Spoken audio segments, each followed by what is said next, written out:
नमस्कार, मी पंजाब डक. राज्यातल्या सर्व शेतकऱ्यांना सांगितलं होतं की राज्यामध्ये आता मध्ये 20 तारखेच्या नंतर पावसाचा जोर ओसरणार आहे, म्हणून हा अंदाज लक्षात घ्यायचा. म्हणजे राज्यातला पावसाचा जोर ओसरायला आता सुरुवात होणार आहे. पण राज्यातल्या सर्व शेतकऱ्यांना सांगितलं होतं काही काही भागामध्ये इतका पाऊस पडला तिथं वापसा नाही, काही काही भागामध्ये पाऊस कमी पडला आणि काही भागामध्ये म्हणजे इतका जास्त झाला की तिथं आणखीन एक महिने झालं पेरणी सुद्धा करता येत नाही. पण राज्यात मात्र सर्व शेतकऱ्यांना सांगितलं ज्यांची पेरणी झाली त्यांच्या झाल्या, ज्यांच्या राहिलं तर त्यांना जूनच्या शेवटच्या आठवड्यात एक चांगला पाऊस येणार आहे, म्हणून हा अंदाज लक्षात घ्यायचा. म्हणजे 27 जूनच्या नंतर राज्यामध्ये जूनच्या शेवटच्या आठवड्यात नंतर एक मोठा पाऊस येईल. मग त्याच्यात मात्र राज्यातल्या सर्व शेतकऱ्यांच्या राहिलेल्या सगळ्या पेरण्या होणार आहेत, म्हणून हा अंदाज लक्षात येतो.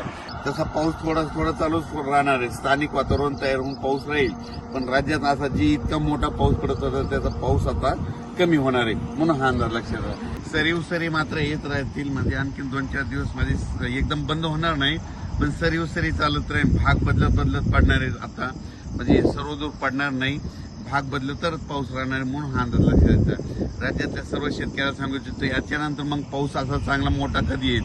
राज्यात सर्वदूरचा पाऊस आता जूनच्या शेवटच्या आठवड्यात म्हणजे 27 जूनच्या 2 जुलैच्या दरम्यान, म्हणजे जूनचा शेवटचा आठवडा आणि जुलैचा पहिला आठवडा, म्हणजे त्याच्यात मग मोठा पाऊस येणार आहे. आणि मग त्याच्यामध्ये संपूर्ण राज्यातील राहिलेल्याची सगळ्याची पेरणी होऊन जाईल, म्हणून हा अंदाज लक्षात येतात.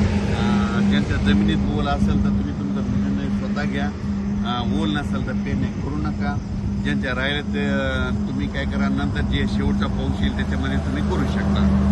धन्यवाद.